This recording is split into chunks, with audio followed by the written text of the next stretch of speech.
All right, so we're going to take a look at our must. Moving on to phase 2 here, the winemaking. And we can see all the solids have risen to the top, creating almost a dryish kind of cake. It's not really dry.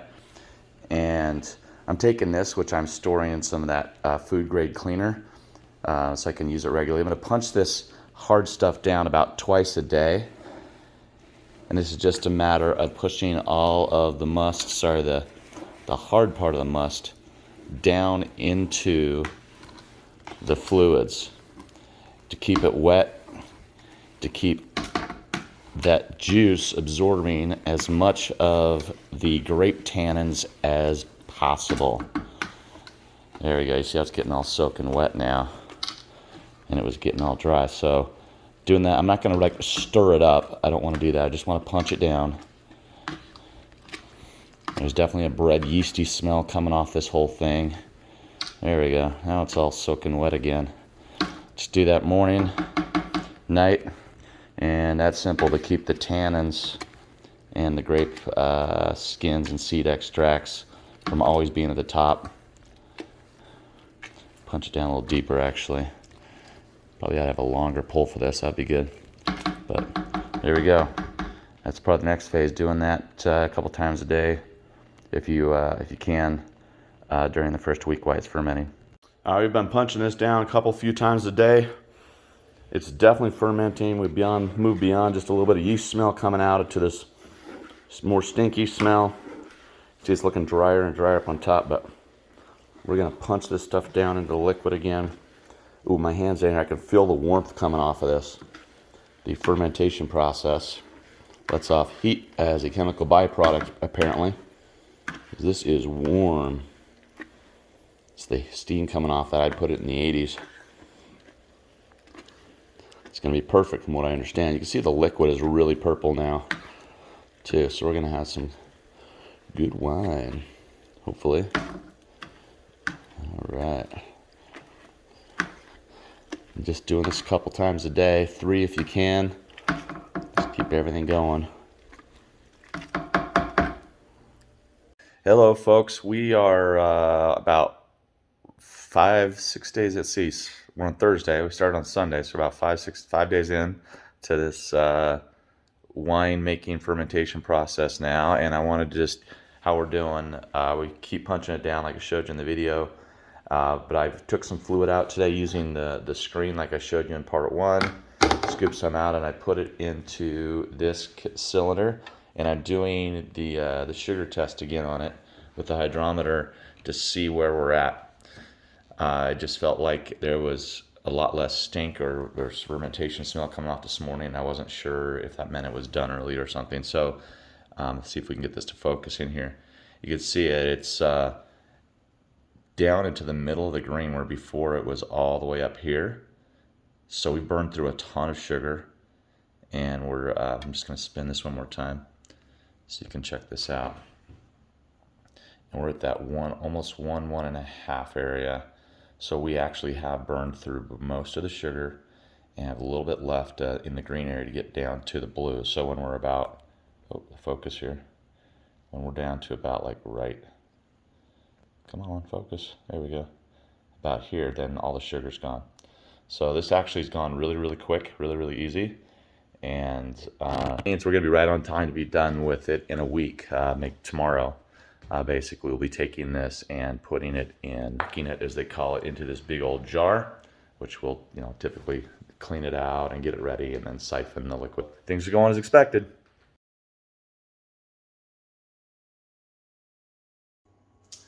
All right, we're down to the final phase here where you're going to rack the wine we have into this large bottle. We're going to do a couple things first. We're going to test where we're at on the overall alcohol production process. And we're going to just walk you through the process, what we're going to do to get it in there. So first of all, if we come back over here, we need to do our test to see where we're at. If you look down in there, you'll see we got that nice mash up on top of there, the must. We're going to press down in that and get some juice like we did the other day. Because with that juice, we are going to do a test. Oh, I got a piece of grape. I want this to be pure juice, so I'm going to try this one more time. Get the grape out, get some juice. One more time. Get me some juice. And the inside of this tube and this cup have all been cleaned with Star San, that cleaning solution, as has the inside of that big giant glass bottle. Everything that I'm using is cleaned so that we don't introduce contaminants in this process. All right, so we're gonna float this, give it a spin, and see where we're at. And the color is almost completely gone to the very top. So we have, at this point, basically eaten up all the sugar, all the food, and the yeast is a very, very happy person. It's had a full meal. So we are going to be a good 13, 14% alcohol. So that's right where we want to be for wine. So that's awesome. I'm going to dump that back in. Actually, it's all got to go in here anyway. But actually, we're going to put it through a strainer, so I'm not going to dump it directly. We'll put it back into here. All right, so next thing we're gonna do to make the dumping of everything easier into that thing, we're first gonna take off all of the heavy stuff, all of the top junk, the berries and the skins. To do that, we are gonna use a strainer and a scoop at a time. We're gonna put it in this cheesecloth bag and basically squeeze that into this bucket and save that. And this has been cleaned as well with the Camden, and get as much out of that as we can because that'll go through into our jar also. And then we're gonna take the juice out of here, put this over the funnel, and then slowly dump that juice down into the jar.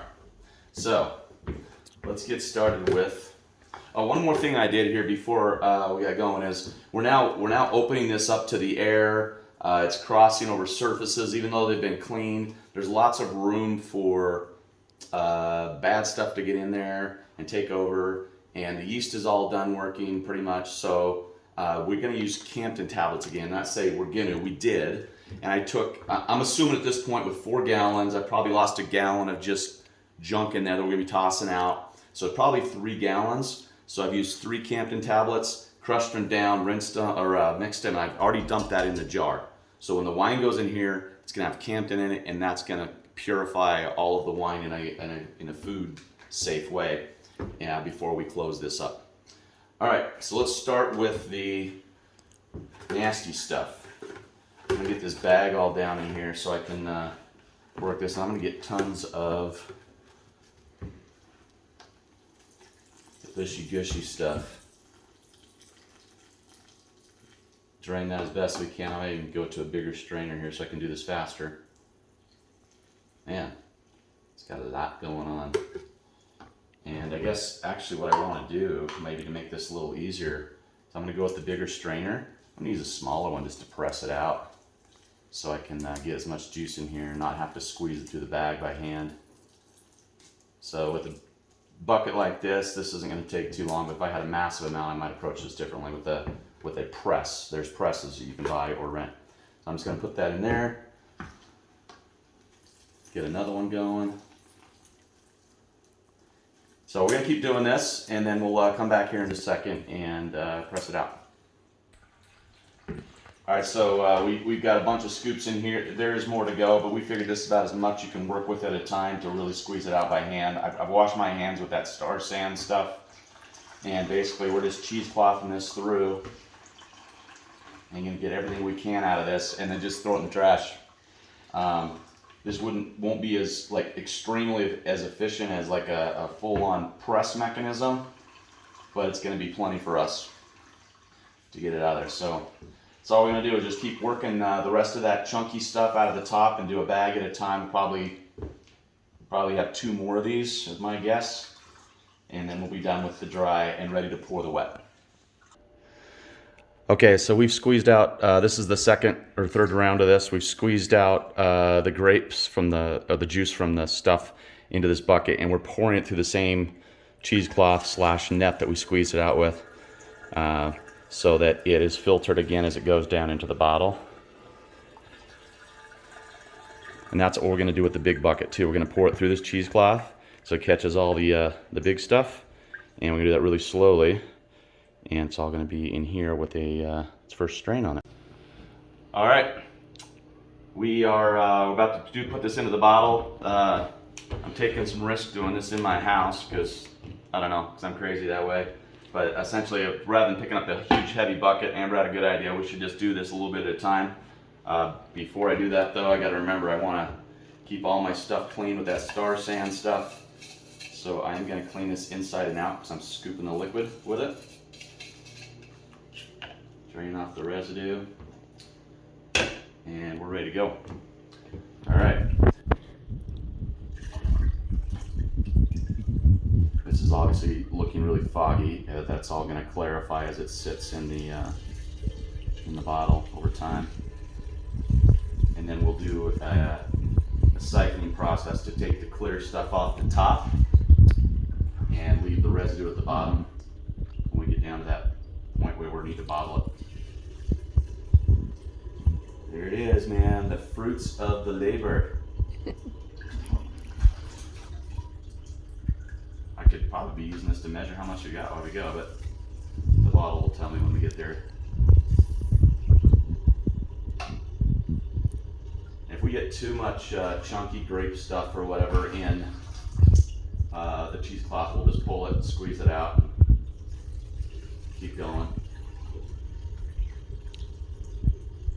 Oh wow, yeah, we got some at the bottom actually. So it all have to float at the top, and then there's just some particles that are just, oh, it's the seeds. I can tell the bottom is loaded with seeds. They don't float. Oh my gosh, look at all of that. Much, much finer. Look at all the seeds in there. There's just tons of seeds at the bottom. Yeah, we're gonna have to pull that, squeeze it out. I'm gonna do one more, and then we're gonna squeeze that cheesecloth out. It's definitely going through slower, which is a pain, and I don't want to overflow. That is just tons of seeds at the bottom. Did not expect that. I thought it was all juice down there. Ooh, yummy. All right, we're gonna take a second, squeeze this out, and then come back and finish it up. All right, we're done. It looks like we probably got about 3 gallons out of that whole thing, out of that whole process. And so that's about 12 bottles of wine. There's a lot of air at the top, which is not optimal, but we just simply did a backyard harvest. We don't have any more wine to fill that up. You could buy a boxed wine like of the same variety and fill it up, but then you wouldn't know what your own stuff tastes like. So because of the Camden tablets in there, that's not such a big deal. Any of the kind of oxidization or kind of SO2 stuff that's going on, supposedly the Camden's going to take care of that as well, so I'm not super worried about it. The next thing I'm going to do here is I'm going to put this cork on top. This cork has a hole in the top that allows this air valve to work just like the top of the bucket. So any air that tries to get out of there with a final off gassing will come through. It'll push up this little thing and it'll just go off, but no contaminants can get down in. So at this point, we'll just let it sit for, a month, and we can check it every once in a while and see how it's smelling, how it's tasting, make sure that the residue, anything left in this fogginess goes to the bottom, and then I will come back and do a bottling video.